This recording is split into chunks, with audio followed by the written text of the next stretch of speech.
Alright guys, this is Eric and Jay's here with Perry Hill Farms. The other Eric, he's over there. Erica and Danette right here. Erica and Danette, Levi and Beckett. But anyway, today we're out here on the farm and it's processing day again. It's not the most joyful thing to do, but it's necessary.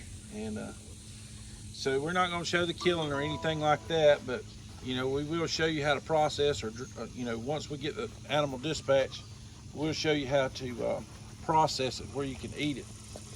And quail are delicious. We've been talking about it though. We're not sure where we're going to continue to raise them right now or not, but anyway, we'll get back to you in just a minute when we get a couple dispatched, and then we'll show you how we dress them. All right. Got the quail dispatched. Quail are very simple, very easy to clean. You just simply skin them. You start at the neck up there and pull your skin off. These are some of our older layers. They about quit laying, so we like to rotate them. And but you can just tell right here.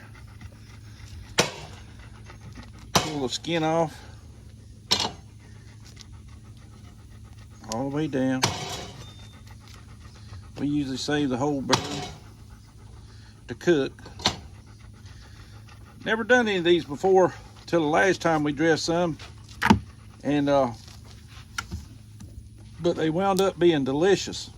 And what I did was I just seasoned the quail, laid them down in a pan like this, put some rice around them, some water, and baked them in the oven. Never baked them before. I usually just fry them. Of course, you know, we like everything fried in the South. But you just keep working at them like I'm doing here till you get all the feathers off of them. And you look around a little bit, make sure your grand youngins ain't standing in the ain't.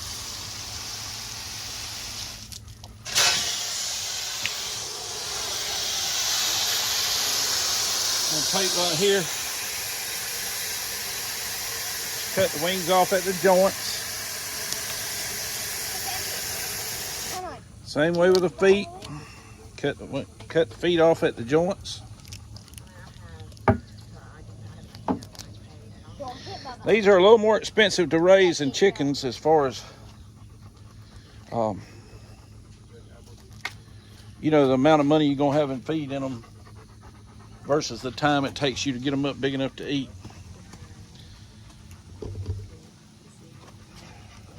Cut the little rear end out, and I like to take my knife in once I get the rear end cut out. You take your knife and I just slide it right up the back of the bird. You split him up the back. That way you can open him up and take the guts out. I'll get my my son-in-law to go back and put a warning in on butchering.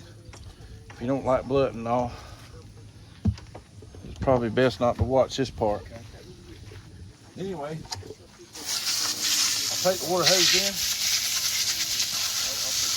Just simply spray out the chest cavity and all real good. That cleans out the lungs and any of the blood that's left on the bird.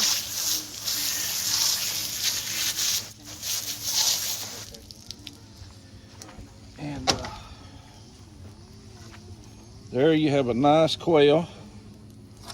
I finished picking the feathers off of them, but you can see it once you split him at the back, he'll lay flat. That way you can lay him on the grill like that, or you can just salt and pepper and flour it and fry it, or you can do it rice like I said a while ago. Anyway, we'll get back to you in a minute. We'll show you when we get done how many we done, what we got.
guys, we back here again. We finished the quail. I forgot to count them. It's probably about 15 of them. And we got a litter of rabbits that we're going to be processing now. And when we get him dispatched, we'll show you in just a minute how we do it.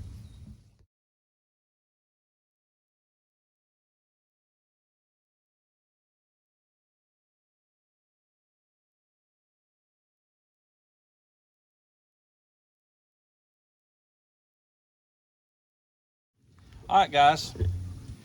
Now, if there's two of you, I've seen a lot of skinning videos with one person, but I've never seen one with two. But this is the way I was raised to do it as a boy. Take the animal and split the fur in the middle of the back. Each one of you get on each side, and that's just how easy it is to do. Start pulling your shirt off. Skin him down. Take the head off. Discard it. Meat cleaver's a really handy item. Take the feet off.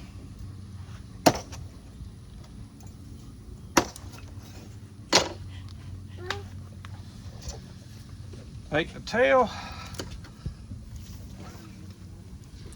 Then we usually take, right here is the most important part, if you can. Can't always avoid it. But right here at the anus, when you get in here, you might get into a little bit of manure. That's not gonna hurt anything. Just wash it off. I'll take the urine sac. And the intestines, try to pull them out like this and keep that off of my meat. Like I say, we usually do this together, me and Jace.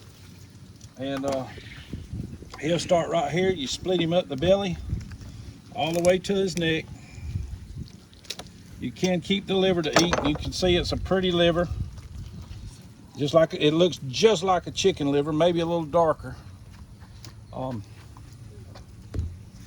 You know, you want to take the gallbladder off of it, which is this little green thing right here that's full of bile. That's as bitter as the day is long. Take that little green gall out. That is hard. That's his liver. And that's is a great piece of protein for your body to eat. You can look at his kidneys. They should be clear and beautiful like these. That way you know the rabbit was healthy. Some people eat the kidneys. I don't particularly care to eat the kidneys. I wouldn't be scared to eat it if I was in a situation where I needed protein. It's just, if you know what the kidney is, it's the filter of the body. It filters any poison out of the body that you may have. And, then we just simply take the rabbit and rinse him off real good, just like we did the quail.